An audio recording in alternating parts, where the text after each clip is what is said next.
안녕하세요. 채브로TV의 채브로 박사입니다.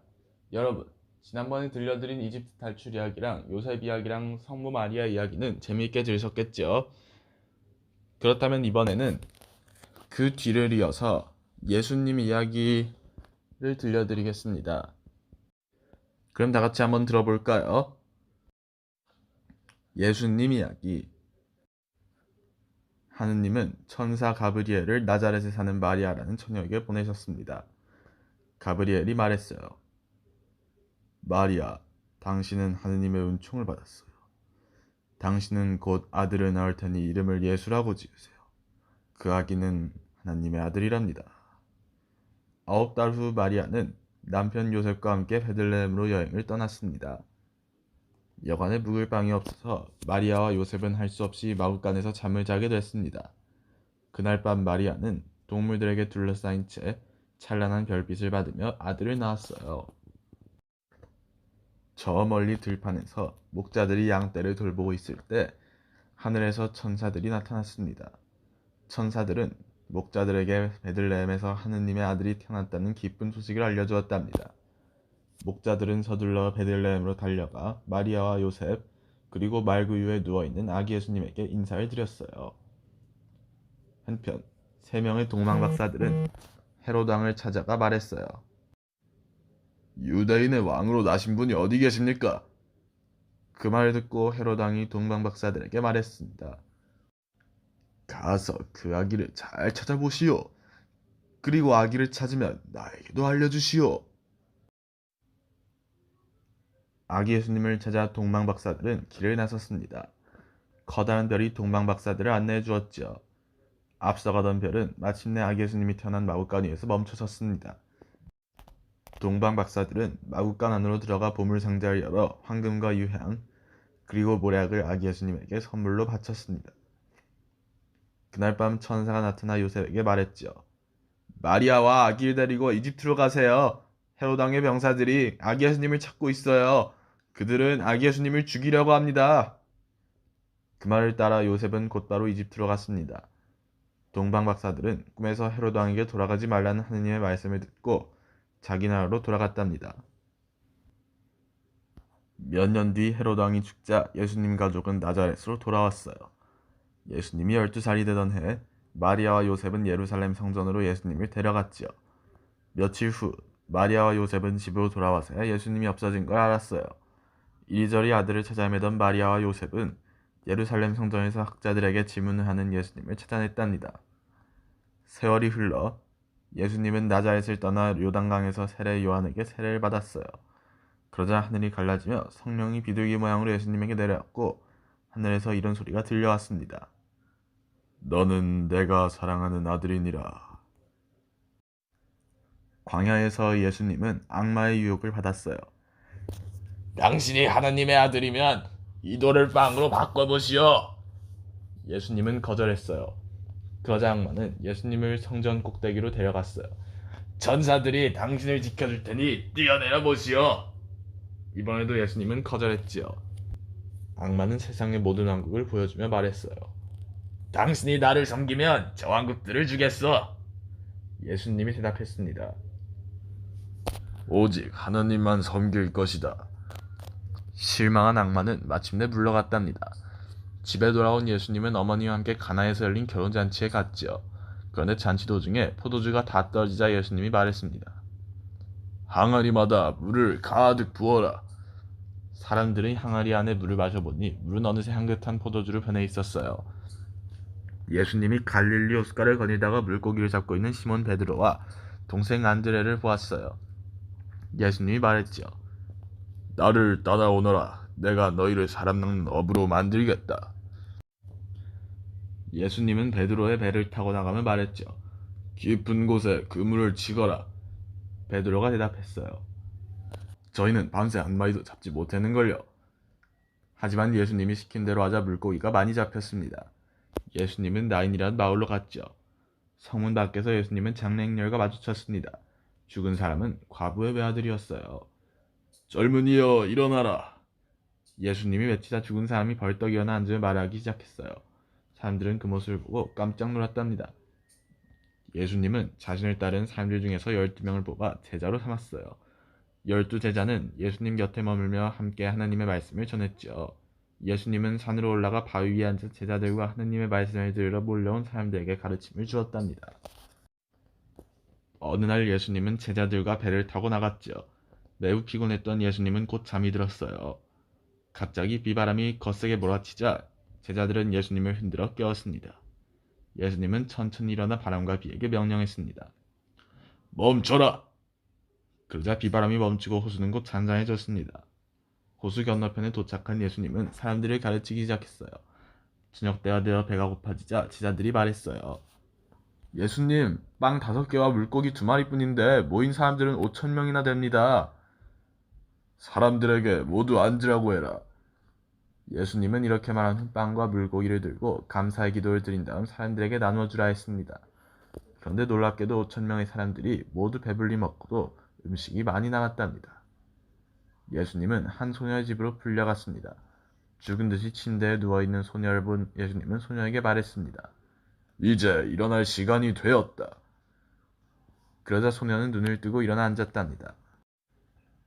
제자들은 밤에 배를 태워 가다가 예수님이 무리를 걸어오는 걸 보았어요. 베드로도 무리를 겨려고 했지만 곧 물속으로 빠졌어요. 예수님은 베드로를 붙잡아주며 말했습니다. 베드로야, 믿음을 갖거라. 다음 날 예수님이 베드로에게 물었습니다. 너는 내가 누구라고 생각하느냐? 베드로가 대답했습니다. 당신은 하느님의 아들 그리스도이십니다. 예수님이 말했습니다. 하느님께서 너에게 그것을 알려주셨구나. 너는 앞으로 내 교회를 이끌 것이다. 일주일 후 예수님은 베드로와 야고보, 요한을 데리고 높은 산으로 올라갔습니다. 그러자 갑자기 예수님의 모습이 바뀌고 옷은 눈부시게 빛났어요. 그리고 그 자리에 죽은 모세와 엘리야가 나타나 예수님과 이야기를 나누었습니다. 그 순간 하늘에서 이런 소리가 들려왔어요. 그는 내 사랑하는 아들이니 너희는 그의 말을 잘 듣거라.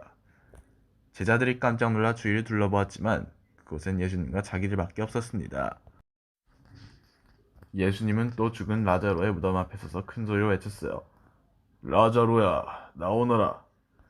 그러자 라자로가 무덤에서 걸어 나왔습니다. 다음날 부모들이 아이들을 데리고 예수님을 찾아왔어요. 제자들은 모두 돌려보내라고 했습니다. 하지만 예수님은 이렇게 말했어요. 아이들을 나에게 데려오너라. 하느님의 나라는 어린아이들의 것이니라. 어느 날 예수님은 예루살렘으로 가는 길에 여리고를 지나가게 됐습니다. 그곳에는 세금 거두는 일을 하는 욕심꾸러기 삭개오가 살고 있었어요. 삭개오는 예수님을 보고 싶었죠. 하지만 작은 키 때문에 사람들에게 가려 볼 수가 없었습니다. 삭개오는 뽕나무 위로 올라갔답니다. 그 모습을 본 예수님이 말했어요. 삭개오, 내려오너라. 오늘은 너희 집에서 머물 것이다. 그날 이후 삭개오는 자기 재산의 반을 가난한 사람들에게 나누어주는 착한 사람이 되었습니다. 제자들이 마련한 나귀를 타고 예수님은 계속 예루살렘을 향해 갔습니다. 길가에는 엄청나게 많은 사람들이 나와 종려나무 가지를 흔들며 큰 소리로 외쳤어요. 하나님께 영광! 주의 이름으로 오시는 분에게 찬양을! 예수님을 태운 어린 나귀는 예루살렘의 거리를 지나 성전 앞에 멈춰섰어요. 예수님은 성전 안에서 뭔가를 사고 파느라 바쁜 상인들을 내쫓으며 외쳤어요. 성전은 기도하는 곳이다. 너희가 이곳을 시장처럼 만들었구나. 이 일로 성전의 대사제들은 화가 머리끝까지 났어요. 그들은 예수님이 자신들의 권한을 위협한다고 여기고 예수님을 죽이기로 했습니다. 그 주 내내 예수님은 대사제들의 눈에 띄지 않게 예루살렘에서 숨어 지냈어요. 목요일 저녁에 예수님은 12제자들과 함께 저녁을 먹었어요. 예수님은 빵을 들어 제자들에게 떼어주며 말했어요. 너희는 이 빵을 받아 먹어라. 이것은 내 몸이다. 그리고 포도주 잔을 들고 말했지요. 너희는 이 포도주를 받아 마셔라. 이것은 사람들을 위해 흘리는 내 약속의 피다. 저녁을 먹고 나서 예수님과 제자들은 겟세마네 동산으로 갔습니다. 내가 기도하는 동안 자지 말고 여기 앉아 있거라. 예수님이 말했습니다. 하지만 제자들은 곧 잠이 들었어요. 예수님은 기도를 드렸지요. 하나님 아버지, 저를 죽지 않게 구해주소서. 하지만 제 뜻대로 하지 마시고 아버지 뜻대로 하소서. 예수님은 3번 기도를 드리고 제자들에게 3번 가보았지만 제자들은 여전히 자고 있었습니다. 잠시 후 한 무리의 사람들이 예수님의 제자 가운데 하나인 유다를 앞세우고 왔어요. 그들은 예수님을 붙잡아 대제사장인 가야파의 집으로 끌고 왔답니다. 그대가 하나님의 아들인가? 가야파가 묻자 예수님이 대답했어요. 그렇다. 여러분은 방금 이자가 한 말 들었을 거요. 이자를 어떻게 하면 좋겠소? 가야파가 물었습니다. 죽여야 합니다. 죽여야 돼요. 사람들이 외쳤어요. 가야파는 예수님을 로마 총독인 빌라도에게 끌고 와서 예수님이 여러 가지 죄를 지었다고 말했어요. 할 말이 없는가? 빌라도가 물었습니다. 하지만 예수님은 아무 말도 하지 않았습니다. 이 사람을 어떻게 하면 좋겠소? 빌라도가 묻자 사람들이 모두 외쳤어요. 십자가에 못 박으시오. 그럼 저자를 끌고 와서 십자가에 못 박으시오. 하지만 나는 이 일에 책임이 없소. 빌라도가 말했어요. 잠시 후 군인들은 예수님에게 커다란 나무 십자가를 주며 지고 가게 했습니다. 사람들은 예수님을 성 밖에 있는 골고다 언덕으로 끌고 왔습니다. 그곳에서 예수님은 강도 두 사람과 십자가에 함께 못 박혔답니다. 제자들은 죽은 예수님의 몸을 바위를 파서 만든 새 무덤에 모셨습니다. 그리고 커다란 돌로 무덤 입구를 막아 놓았죠. 일요일 아침 예수님을 따르던 두 여자가 가보니 무덤 입구에 돌은 치워져 있었고 예수님의 몸은 보이지 않았습니다. 무덤 앞에 있던 두 천사가 말했죠. 그분은 여기 계시지 않아요. 그분은 다시 살아났어요. 두 여자는 무덤 옆 동산으로 갔다가 한 남자를 보았어요. 여자들은 그가 동산을 지키는 동산지기인 줄 알았죠. 그런데 그 남자는 바로 예수님이었답니다. 무서워하지 말라. 어서 가서 내 제자들에게 갈릴리로 가라고 전해주거라. 그들은 거기서 나를 만나게 될 것이다. 예수님이 말했죠. 예수님의 제자들은 예수님을 다시 만나서 너무 기뻤죠. 예수님은 40일 동안 제자들과 함께 지내며 하느님의 나라에 대해 가르쳐 주었어요.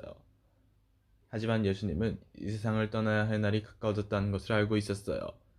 어느 날 아침 해가 떠오르자 예수님은 하나님이 계시는 하늘로 올라갔습니다. 예수님이 다시 살아난 지 50일이 되는 날 제자들은 모두 한 곳에 모였죠.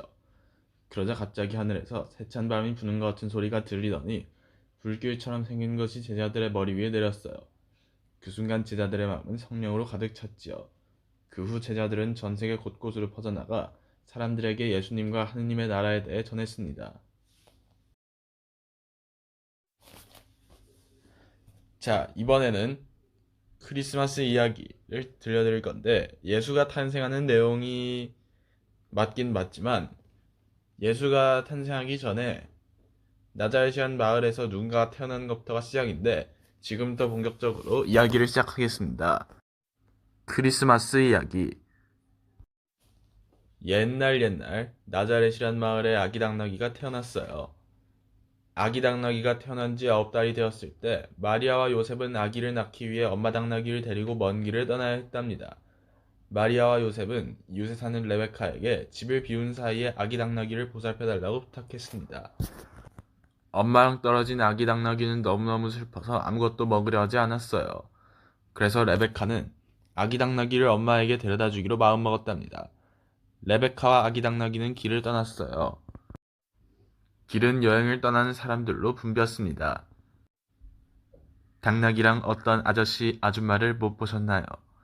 레베카가 길에서 만난 할아버지에게 물었어요. 보았단다. 그들은 예루살렘 쪽으로 가던데. 레베카와 아기 당나귀는 예루살렘으로 갔습니다. 둘은 곧 으리으리한 성을 지키고 있는 병사를 만나게 됐습니다. 당나귀랑 어떤 아저씨, 아줌마를 못 보셨나요? 봤지? 이 길로 지나갔단다. 조용히 지나가렴. 헤롯 왕께서 지금 중요한 손님들을 만나고 계신단다. 레베카와 아기 당나귀는 계속 걸어갔어요.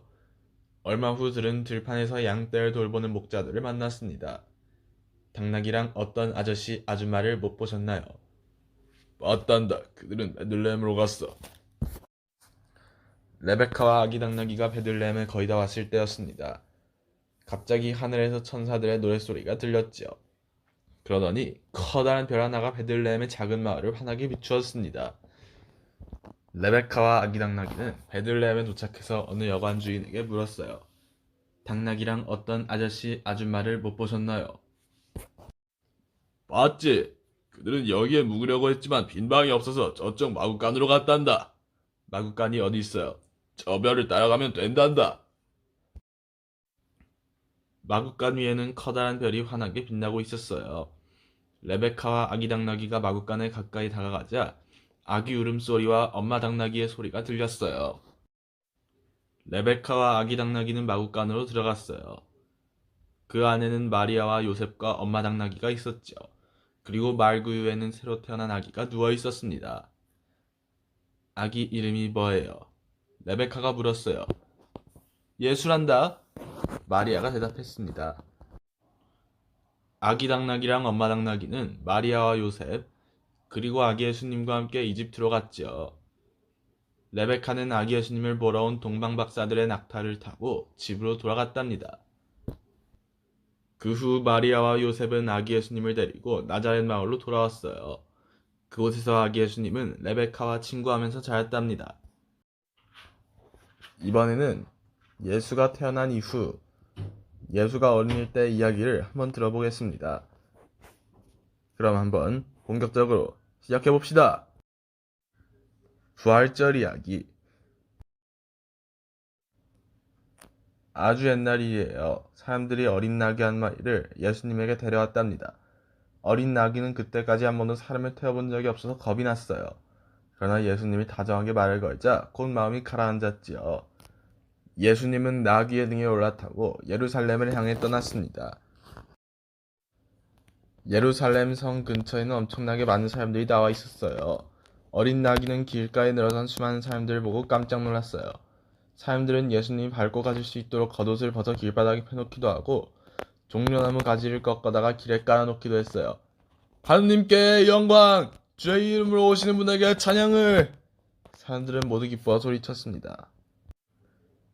예수님이 예루살렘에 도착했을 때 사람들은 몹시 들떠 있었답니다. 어떤 사람이 물었어요. 저기 나귀의 등에 타고 계신 분은 누구지? 그러자 다른 사람이 대답했죠. 그분은 갈릴리의 나사렛에서 오신 예수님이야. 예루살렘 성에 들어가면서 어린 나귀는 예수님을 태운 게 자랑스러워 고개를 한껏 세웠습니다. 어린 나귀는 예수님을 태우고 거리를 지나 성전 앞에 멈춰섰죠.